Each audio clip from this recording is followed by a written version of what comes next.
గురుగారు, హ్మ్. మీరు మీ ప్రయాణాన్ని హ్మ్. అలా కొనసాగించి మొట్టమొదటిగా హిమాలయాలకు వెళ్లారు. ఋషికేశ్.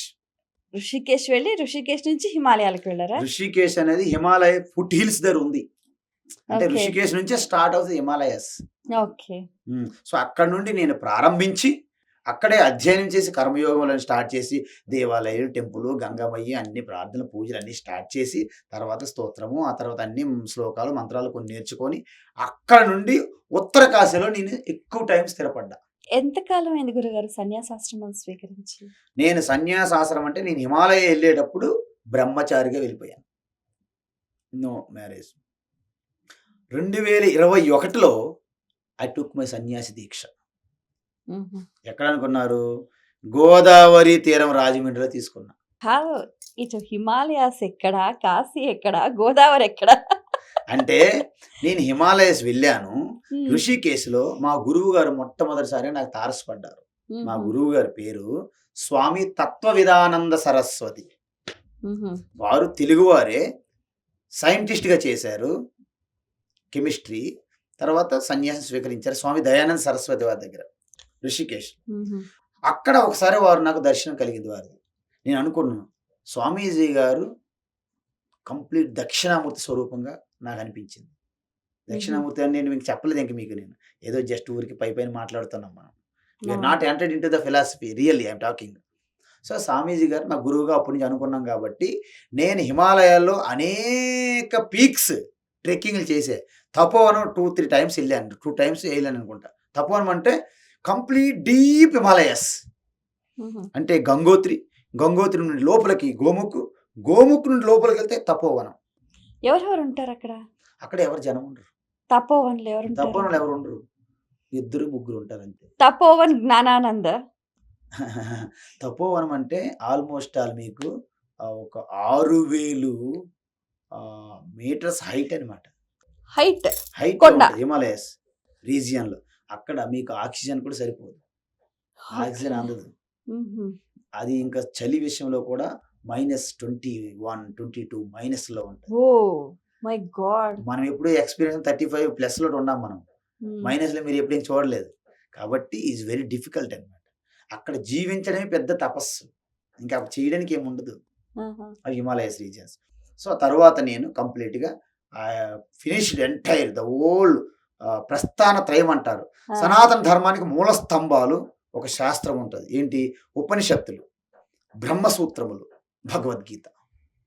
ఈ 3 కన్క్లూజన్స్ ఆఫ్ సనాతన ధర్మం అన్నమాట. ఇంకా దానికి మించి ఏం లేదు. అందువలన సనాతన ధర్మం అనేది చాలా స్పష్టతగా ఉంటుంది అన్నమాట. దాన్ని తెలుసుకోలేక నలుగురు గుడ్డి వాళ్ళు ఒక ఏనుగు గురించి కొనుక్కోమన్నారంట.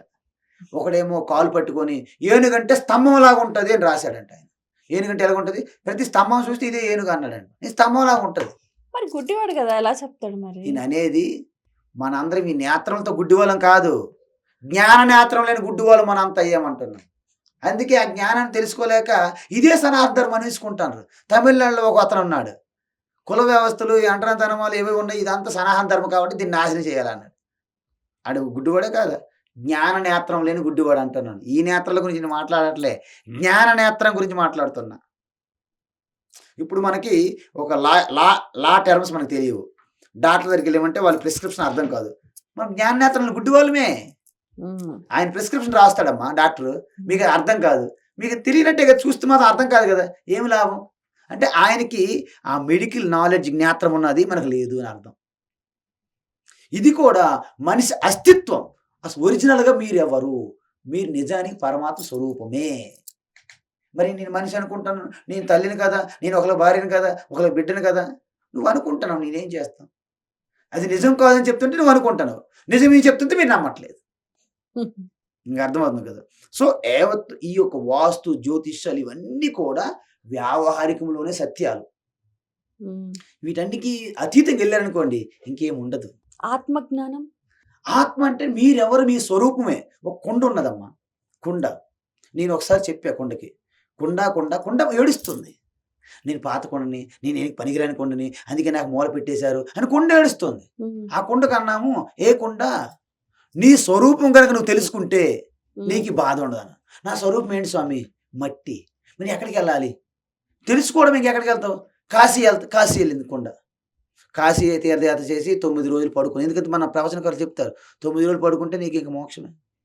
అక్కడ తిరుగుతున్నటువంటి సిగరెట్లు మందు తాగి దొంగలు చాలా ఎన్ని సంవత్సరాల నుంచి ఉన్నారు, వాళ్ళకి దిక్కులేదు. మనం 9 రోజులు పడుకుంటే మనం మోక్షం చేస్తాం. ఏం కథలు ఇవన్నీ. కానీ ఆ 9 రోజులు కూడా గురుగారు ఒక ఆ, దీక్షతో, ఆ, ఏకాగ్ర చిత్తంతో, ఉమ్, భగవన్నామ స్మరణతో, ఉమ్. సత్సంగంతో ఉంటేనే కదా వచ్చేది. ఆ 9 రోజులు మీరు చెప్పినట్టు ఉంటే హుస్సేన్ సాగర్ దగ్గర ఉంటే వస్తుంది. కాశీ అక్కర్లేదు అంటున్నాను నేను. అలా ఉండలేకే కదా ఈ మాటలు. మనం అలా ఉంటే అంటే స్థలానికి ఒక ప్రాధాన్యత ఉంటుంది ఆ కదా. స్థలానికి ఎప్పుడు ప్రాధాన్యత ఉంటుంది అంటే ఆరంభంలో ఉంటుంది. అది నీ యొక్క విశ్వాసం ఆధారపడి, నీ శ్రద్ధ. ఇప్పుడు హిమాలయాలు గొప్ప అంట. స్థావరాన హిమాలయ భగవద్గీతలో వచ్చింది. ఉమ్, నేను అదే చెప్తాను. స్వామీజీ హిమాలయంలో ఎక్కువ పవర్ ఉంటుందా, వైబ్రేషన్స్ ఉంటాయా అడుగుతాను. ఉమ్, అలా కాదు. ఒకసారి రమణ మహర్షి దగ్గరికి వెళ్ళగా అన్నారంట, భగవాన్ మనం హిమాలయస్ వెళ్దాం అన్నాను. హిమాలయస్ ఇవే హిమాలయస్ కదా, ఇంకెక్కడ వేరే హిమాలయస్ అన్నాడు ఆయన. అర్థం ఏంటి? మీకు ఆరంభంలో ఒక ఇన్స్పిరేషన్ ఉంటుందమ్మా, నేను కాదనట్లేదు. కానీ ఆ తర్వాత అది మీకు పని చేయదు. ఉమ్, ఎలాంటిదంటే ఈ శక్తి, భూమికి గురుత్వాకర్షణ శక్తి ఉందా లేదా, గ్రావిటేషన్ ఫోర్సు, ఉమ్, మనం కొంత హైట్ వరకే అది లాగుతుంది. మన ఉపగ్రహం శాటిలైట్ దాని హైట్ కంటే బియాండ్ వెళ్ళి వదిలిపెడితే భూమి ఆకర్షిస్తుందా?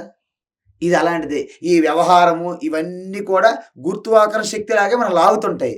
అవి దాటి మీరు వెళ్ళారనుకోండి, మిమ్మల్ని ఈ ప్రకృతి, ఈ సమాజం, ఈ సొసైటీ మిమ్మల్ని టచ్ చేయలేవు. Okay nobody can stand in front of you. అదనమాట. చెప్పండి. గురుగారు, మరి మీరు హిమాలయాస్ నుంచి, ఋషికేశ్ హిమాలయాస్ నుంచి మధ్యలో ముంబై కూడా వెళ్ళారు. ఎస్. మరి అలా ఎలా ప్రయాణం? ముంబై అంటే నేను ఎక్కడికి వెళ్ళాను అనుకున్నారు? మనకి శివానంద స్వామి వారి యొక్క శిష్యులు స్వామి చిన్మయానంద సరస్వతి వారు ముంబైలో గురుకులం పెట్టారు, ఓహో. సాందీపని సాధనాలయ. ఉహు, సో అక్కడ వేదాంత ఉపనిషత్తులకు టీచింగ్ జరుగుతుంది అనమాట. ఇప్పుడు కూడా సాందీపని సాధనాలు ఉంది. అక్కడ ఆ గురుకులంకి వెళ్ళాను అనమాట కొన్నాళ్ళు చదువుకోవడానికి. ఉహు. నేను ముంబైలో ఏదో బాలీవుడ్ హీరోలను చూడడానికి వెళ్ళలేదు. అక్కడ ఈ గురుకులం ఉన్నది కాబట్టి ఆ గురుకులంలో వేదాంతం అధ్యయనం చేయడానికి వెళ్ళాను అనమాట. కానీ కాశీ కన్నా మించింది ఇంకేం లేదు కదా గురుగారు. అది మన భ్రమ. కాశీ, బనారస్, అది మన భ్రమ. విశ్వవిద్యాలయ. ఆ, కాశీ పట్టణానికి విశిష్టత ఉంది, ఆ, అనేక యుగాల నుంచి ఉంది, కాదనట్లేదు. ఆ. కానీ సత్యం ఎక్కడ చెప్తే అదే కాశీ అని అర్థం అమ్మా. ఇప్పుడు ఆ. నేను హైదరాబాద్ చెప్తాను, ఇదే కాశీ. కాశీ అంటే ఏంటి? కాశతే ప్రకాశతే ఇది కాశీ. ఎక్కడైతే జ్ఞానం ప్రకాశిస్తుందో అది కాశీ అన్నారు మహాత్ములు, ఋషులు. ఉమ్. వారణాసి అంటే ఏమనుకున్నారు? వరణ, వీటికి అసి. వీటికి ఏమంటారు? వరణ, అసి. నాసి. ఈ యొక్క నాసిక, ఈ ఉమ్, నాసిక యొక్క మూలము, ఈ యొక్క 2 కనుబొమ్మల మధ్య స్థానాన్ని వారణాసి అంటారు. ఉహు. అంటే మనలోనే ఉంది. ఇదే వారణాసి. ఇప్పుడు మనం బొట్టు పెడతాం కదా, ఉమ్. ఆజ్ఞ చక్రం అంటారు కదా, అదే వారణాసి. అవునా? అదే జ్ఞాననేత్రము, అదే త్రినేత్రము, అదే బెనారస్ కాశీ. అదే అంటే ఆధ్యాత్మికంగా, సత్యంగా, చైతన్య స్వరూపంగా ఇది. ఒక భౌతికంగా ఒక పట్టణం అది. మీకు అర్థమవుతుంది కదా. అందువలన శివ అంటే ప్రతి ఒక్కరిలో కూడా త్రినేత్రం ఉన్నది. ఆ జ్ఞాననేత్రం మనము తెరవట్లేదు. ఎప్పుడు ఈ 2 భౌతిక నేత్రాలతోనే చూస్తున్నాం.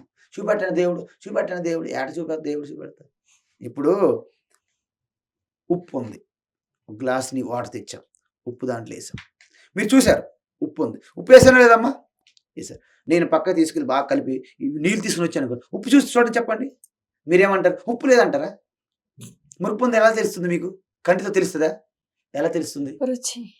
చూసారా? అంటే ఉప్పు నీటిలో కరిగిపోయిన తర్వాత మీ నేత్ర పనికిరావు, నాలుగు కావాలి. అదేవిధంగా దేవుని చూడడానికి నీ నేత్రాలు పనికిరావు అయ్యా బాబు, నీ చెవులు పనికిరావు, నీ మనసు పనికిరాదు, నీ బుద్ధి పనికిరాదు. వీటన్నిటిని డిస్మిస్ చేసి దాటి వెళ్ళగలవా? వెళ్తే చూస్తావు, లేకపోతే లేదు. అందుకే అది ఆ వెళ్ళటం అనేది ఏ స్థితిలో జరుగుతుందంట? ఇప్పుడు మనకి ఫిజికల్ స్థితి బాడీ, ఓకే అమ్మా. తర్వాత ఇంద్రియములు, మనసు, వాటికి సూక్ష్మ శరీరం అంటారు. అవును. దీన్ని స్థూల శరీరం అంటారు. ఈ స్థూల శరీరము, సూక్ష్మ శరీరము. పడుకునేటప్పుడు ఇంద్రియములు, మనసు అన్ని కూడా డిస్మిస్ అయిపోతాయి అనమాట, ఏముండవు. దాన్ని కారణ శరీరం అంటారు, బీజ రూపం అన్నమాట. అంటే ఇవన్నీ కూడా అవ్యక్తంగా ఉంటాయి అన్నమాట. ఈ 3 శరీరాలు దాటి వెళ్ళాలి అంటే 3 అవస్థలు కూడా దాటాలి. ఎలాంటి అవస్థలు? దీన్ని జాగ్రత్త అవస్థ అంటారు. పడుకున్నాం అనుకోండి, స్వప్నావస్థ. గాఢ నిద్రలోకి వెళ్ళిపోయింది, సుషుప్తి. శుష్ ఈ 3 అవస్థల్లో కూడా ఒక ఆత్మ చైతన్యమే ఉన్నది ఆధారంగా. ఒక అవస్థ వస్తుంది, పోతుంది. తెర ముందు matinee show, morning show, matinee show, night show వస్తున్నాయి. కానీ లాస్ట్‌కి ఏం మిగులుతుంది అక్కడ? తెర ఒక్కటే మిగులుతుంది. ఇదే విధంగా జాగ్రత్త అవస్థ వస్తుంది, పోయింది. స్వప్నం వస్తుంది, పోయింది. అంటే జాగ్రత్త అవస్థలో ఆత్మ చైతన్యము, దానిపైన జాగ్రత్త అవస్థ వచ్చింది. ఇది పోయింది జాగ్రత్త. మళ్ళీ ఆ చైతన్యం పైన స్వప్నం వచ్చింది, ఆడింది కొంచెంసేపు, 2:30 గంటల సినిమాలాగా, అది పోయింది. మళ్ళీ సుషుప్తి పోయింది. లాస్ట్‌కి ఏం మిగిలింది? శుద్ధ చైతన్యం. దాన్నే తురీయం అంటారు. తురీయ అవస్థ. తురీయ అవస్థ అనకూడదు, తురీయం అంతే. తురియం. అవస్థ అది వేరే అవస్థ కాదు. అది 3 ఉన్నప్పుడు ఉన్నది, 3 లేనప్పుడు ఉన్నది. అది తెలుసుకుంటే దాని అర్థం ఏంటి చెప్పనా? నేను ఆ శుద్ధ చైతన్య ఆత్మ అనేది సర్వవ్యాపి. ప్రతి ప్రాణిలో కూడా నేనే అనే భావం ఉన్నదా లేదా? ఇప్పుడు మీకు ఈ శరీరం పుట్టి డేట్ ఆఫ్ బర్త్ ప్రకారం మీకు ఎన్ని సంవత్సరాలు? ఇంచుమించుగా చెప్పండి. మీ నిజమైన డేట్ ఆఫ్ బర్త్ నేను అడగట్లేదు. ఇంచుమించుగా ఎన్ని సంవత్సరాలు ఉంటుంది?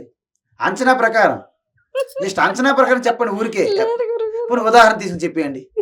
ఒక 45 సంవత్సరాలు అనుకుందాం, అంత లేదు గురుగారు. 35, ఇంకొంచెం తక్కువే. 27 సంవత్సరాలు అనుకోండి అమ్మ, నష్టమేం లేదు. ఉదాహరణకు అనుకోండి. 27. ఆ, పోనీ 6-7 సంవత్సరాల్లో మీకు పెద్దగా స్మృతి లేదనుకుందాం, గుర్తు లేవు ఏవి. కానీ 20 సంవత్సరాల లైఫ్ అంతా మీకు గుర్తుంటది కదా కొంత. ఆ, ఇప్పుడు మీరు నాకు సమాధానం చెప్పాలి, స్ట్రైట్గా ఆన్సర్ ఇవ్వాలి మీరు. ఈ 20 సంవత్సరాలు మీ లైఫ్లో మారనిదంటూ ఏమైనా మీరు గుర్తించారా? మారనిది, ఇది మారలేదు స్వామి, ఇది ఎప్పుడు అలాగే ఉంది, మారనిదంటూ ఏమైనా ఉందా మీలో? మా బుద్ధే మారలేదు.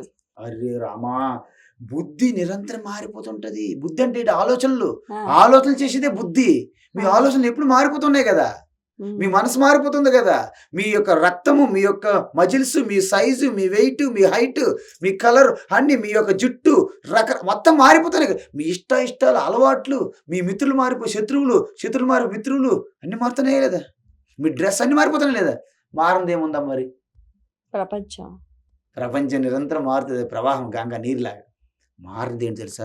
నేను స్వామి అంటే బేస్, నేను అనేది ఎవరికి మారదు. చిన్నప్పుడు మీరెవరమ్మా? నేను. పెద్ద అయిన కొంచెం కొంచెం బాలికగా నేను, పెళ్ళైన టైంలో నేను, పిల్లలు కన్నీతను నేను, ముసలితనంలో నేను, ఒంట్లో బాగోలేకపోతే హాస్పిటల్ జాయిన్ అపోలో నేను, బెడ్ మీద ఉన్నాను ఎవరున్నారు నేను. నేను అనేది ఎప్పుడైనా మారుతుందా? ఇది మీ ఒక్కరికే కాదు, ఈ సృష్టిలో ఉన్న ప్రతి ప్రాణికి కూడా ఆ నేను అనే భావం మాట్లాడకపోని సమానం. దాన్నే వ్యాపించి ఉన్న నేననే ఆత్మ అంటారు. బాగుంది. అదే దేవుడు, ఉమ్, అదే పరమాత్మ, ఇంక వేరేదేం కాదు. ఆ కెరటాలన్నీ కూడా, అన్నిట్లో ఉన్నది నీరే. ఆ నీరు ఆత్మ కెరటాలకి. ఆభరణాలన్నిటికీ గోల్డే, గోల్డ్ ఆత్మ ఆభరణాలకి. ఓకే. యావత్ సృష్టి శుద్ధ చైతన్య ఆత్మయే, ఉనికియే పరమాత్మ. ఇది ఎక్కడో వెళ్ళక్కర్లేదు, ఇక్కడే ఉంది. అక్కడ ఎక్కువ, ఇక్కడ తక్కువ ఉండదమ్మా. కానీ బల్బు పెద్దదైతే వెలుతురు ఎక్కువ. ఉమ్, అంటే కరెంట్లో భేదం లేదు, బల్బులో భేదం ఉంది. సో మీ బాడీ నా బాడీలో తేడా ఉంది, మీ మనస్సు నా మనసులో తేడా ఉంది, మీ బుద్ధి నా బుద్ధిలో తేడా ఉంది, మీ ఇంద్రియాలు నా ఇంద్రియాలో తేడా ఉంది. కానీ అన్నిటికీ కూడా ఆ చైతన్యం అందించే ఆత్మ ఒక్కటే మళ్ళీ. బాగుంది. కానీ ఈ ఆత్మ విజ్ఞానాన్ని ప్రస్తుతం ఉన్న ఈ సమాజం ఏ విధంగా అర్థం చేసుకుంటున్నారు? ఎలా అర్థం చేసుకోవాలంటే, ఆల్ ఆఫ్ సడన్లీ మీ ఆత్మ అంటే ఇదో గోల అనుకుని ఎవరు వినరు. దాన్ని ఎలా అర్థం చేసుకోవాలంటే, పూర్తిగా మన శరీరాన్ని మనము ఒక మంచి క్రమశిక్షణ పెట్టుకోవాలి. శరీర ధ్యాస పోవాలి ఫస్ట్. లేకపోతే నాకు ఇక్కడ మోకాలు నొప్పి అనుకోండి, నాకు మోకాలు నొప్పి అని అక్కడే దృష్టి ఉంటుంది, కానీ నీకు ఆత్మవిద్యేమీ వస్తుంది, ఇంకా రాదు కదా. అందువలన ఫస్ట్ ఏం చేయాలంటే, నేను గొప్పోడును అనే భ్రమలో ఉంటాను. నాకు దేవుడు అక్కర్లేదు అంటే, దేవుడు ఎందుకు, ఎప్పుడు దేవుడి గురించి మాట్లాడతారు, నేను కష్టపడితే వచ్చి నా బాహుబలం, నా సామర్థ్యం అనుకుంటారు. కానీ నీ బాహుబలం, నీ సామర్థ్యం అన్నిట్లో పనికిరాదు. కొన్నిసార్లు కొన్ని చుట్టూ పరిస్థితులు అన్నీ కూడా ప్రభావితం చేస్తాయి లేదా? చేస్తాయి. కాబట్టి ఎప్పుడైతే ఒక శక్తి నడిపిస్తుంది ఈ సృష్టి అంతా అని గుర్తు చేసుకోవాలి. ఆ శక్తి ఎవడైతే గుర్తిస్తాడో అప్పుడు మీరేం చేస్తారంటే, నా డ్యూటీని నేను చేసి ఆ శక్తిని స్మరించుకోవాలి. అంటే మొట్టమొదటి దేవుడు అనేవాడు ఒకడు ఉంటారు. శక్తి అనుకోండి, ఒక హయ్యర్ పవర్ అనుకోండి, ఏదైనా అనుకోండి, ఏ భాషలో అనుకోవచ్చు, ఏ పేరుని పెట్టుకోవచ్చు. అప్పుడు మెల్లమెల్లగా చూస్తే దేవుడు అనేవాడు ఎక్కడో బయట ఉండి నన్ను ఎలా కంట్రోల్ చేయగలడు? Is it not? నువ్వు దేవుడు సపోజ్ ఎక్కడో పరలోకంలో ఉన్నాడు, ఆయన నన్ను ఏం కంట్రోల్ చేస్తాడండి? అరే పక్క ఊరు వెళ్ళిపోయిన మా అంకులే నన్ను కంట్రోల్ చేయలేడు, దేవుడు పరలోకంలో వైకుంఠంలో ఉన్నాడు, నన్ను ఎలా కంట్రోల్ చేస్తాడు? అంటే దేవుడు పరలోకం వైకుంఠం కాదురా బాబు, దేవుడు నీలో ఉన్న బయట అంతా ఉన్నాడు. అందుకే ఈ జగత్తంతా సూర్యుడిగా కంట్రోల్ చేస్తుంటా లేదా? ఎండకు మాడి మసి అయిపోతారు, రాత్రి చంద్రుడిగా వచ్చి మళ్ళీ మీకు ఉపశమనం కలిగిస్తుంటా లేదా? గాలి ప్రవహింప చేస్తుంటా లేదా? దేవుడు అంటే వీటికంటే వేరేగా ఏమి ఉండడమ్మా, ఒక జంతువు వ్యక్తిలా ఉండడు. మనం ఎలా ఉంటామంటే ఒక గేదెలన్నీ బర్రెలన్నీ మీటింగ్ పెట్టుకుని అంట. దేవుడు ఎలా ఉంటాడంటే అవి తీర్మానించినాయి అంట, తీర్మానం పెద్ద బర్రె దేవుడు అన్నాయంట. బర్రెలన్నీ బర్రె దేవుడు ఊహిస్తాయి కదా. మనుషులందరూ కూడా దేవుడు అంటే ఎలా ఉంటాడు? కాళ్ళు చేతులు ఉన్నాడు వాళ్ళని దేవుడిగా పెట్టేస్తారు. నిజానికి దేవుడికి రూపం లేదు కదా, కానీ రూపం లేకపోతే ఎలాగా? ఉన్ని రూపాలన్నీ దేవుడివే, దేవుడి పేరు లేదు కదా, ఉన్ని నామాలనే దేవుడివే. అందుకే విష్ణు సహస్రనామాలు, లలిత సహస్రనామాలు 1000 అని అర్థం కాదు, అనంతం అంటారు సంస్కృతంలో సహస్రం అంటే. అక్కడ ఆపేసాం, ఎంతవరకు ఇంక చెప్తాంలే, ఆపేయండి, ఓకే ఇవి ఆపేద్దాం, అడ్జస్ట్మెంట్ అనమాట. కాబట్టి మీరు ఎప్పుడైతే స్వార్థం లేకుండా ఈ జ్ఞానం తెలియాలి. ఎందుకంటే చెట్టు చేమ అన్నీ కూడా ఈ సృష్టిలో ప్రకృతి నియమాలు అన్నీ పాటిస్తున్నాయి. గ్రహాలు నక్షత్రాలు కానీ అవి కొలైడ్ అయిపోతే మొత్తం ప్రళయం వచ్చేస్తుంది కదా. అన్ని నియమాలు పాటిస్తాయి, ఒక మనిషి తప్ప, ఒక్క మనుషులు తప్ప మిగతా ఈ సృష్టి అంతా కూడా అన్ని పాటిస్తున్నాయి. ఈ సృష్టికి ఏదైనా సరే విఘాతం కలుగుతుందంటే కేవలం మనుషుల వల్లనే కలుగుతుంది. మరి లోపం ఎక్కడ అంటారు? మనిషి అనేవాడు తన యొక్క స్వరూపమును పూర్తిగా విస్మరించి బహిర్ముఖమైపోయి అజ్ఞానంలో కొట్టుకుపోతున్నారు. అందువలన ఇప్పుడు జ్ఞానం కావాలి, విద్య కావాలి. కాబట్టి ఈ భారతదేశంలో విద్యా వ్యవస్థలో మార్పులు రావాలి. గురుకుల వ్యవస్థ మళ్ళీ పునరుద్ధరించాలి.